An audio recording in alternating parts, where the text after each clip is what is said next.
If you know me, you know that my content is 100% guaranteed because I always try to ensure that my videos provide something positive for your life, even if it's just a smile. Subscribe and let's get started. Either you take action now, or in 20, 30, 40 years, or however long it takes, you will still be living the same life. Whether you like it or not, time passes with abysmal relentlessness.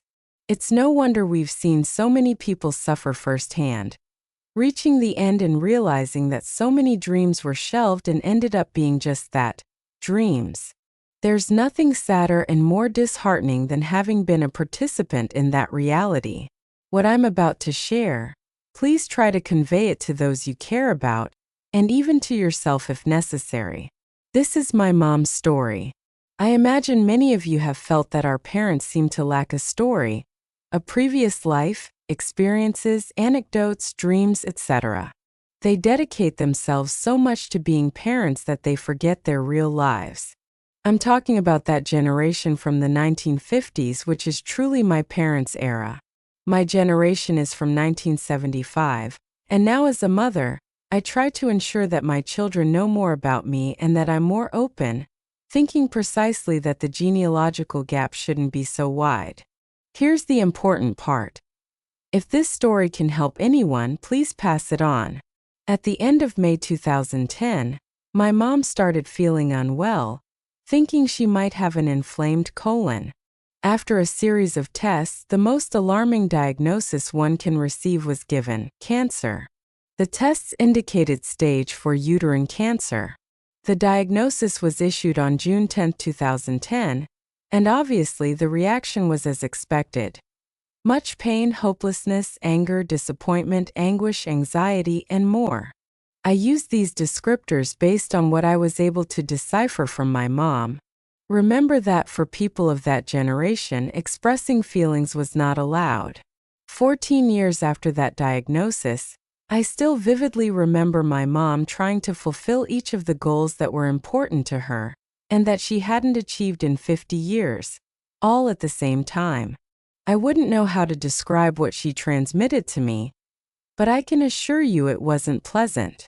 It was a kind of desperation, frustration, a feeling of, it's all over, I didn't achieve anything and time is up. Nothing has ever demonstrated to me more graphically the importance of fighting for our dreams, taking action, and not being inert in the face of commitments than that event.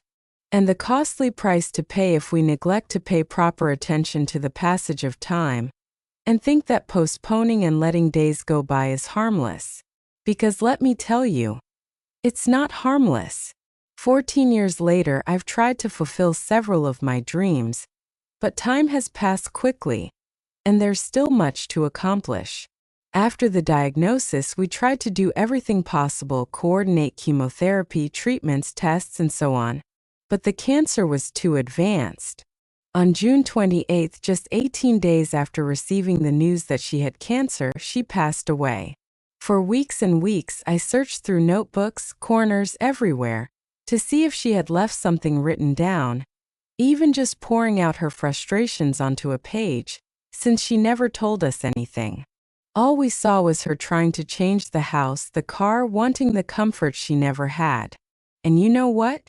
I didn't find anything. Today I realize she never talked about her passions or dreams. She was just a housewife.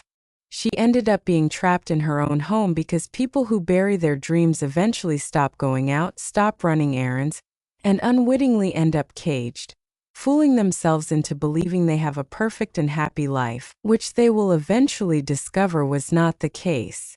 From all this, I'm left with the absolute certainty that the clock is ticking mercilessly, and that if there's one thing I definitely don't want, it's to pay a high price for not daring to make the life I desire a reality. The only truth is that all of us, absolutely everyone, are destined to reach the finish line. The question is, in what condition do I want to arrive? As a winner or a loser?